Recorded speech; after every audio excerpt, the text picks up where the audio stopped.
Magandang umaga, kumusta po? Narito po ulit ang update natin para sa lagay ng ating panahon. Ngayong umaga po ng April 9, 2025. Sa ngayon po ay nananatili na walang anumang sama ng panahon sa loob at labas ng ating area of responsibility. Easterlies ang dominanteng hangin ngayon na umiihip sa ating bansa. Ito po ay mainit na hangin na mula sa silangan o dyan sa may Pacific Ocean. Mayroon pong intertropical convergence zone, pero nandyan po sa may southeast ng Mindanao. At sa ating long-range forecast, consistent pa rin naman po na walang bagyo na namamataan na tatawid po sa ating kalupaan for the next 2 weeks.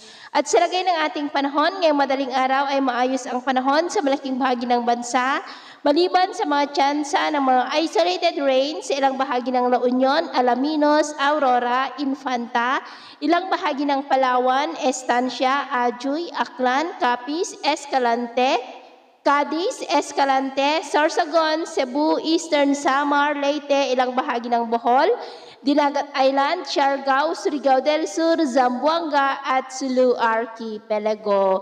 At mamaya po ay sisikat naman ang araw sa malaking bahagi ng ating bansa maliban lamang sa mga tsansa ng cloudy skies with isolated rain sa ilang bahagi ng Palawan, Aurora, Sorsogon, Estancia, Pandan, Surigao Provinces, Holosulu at Tawi-Tawi.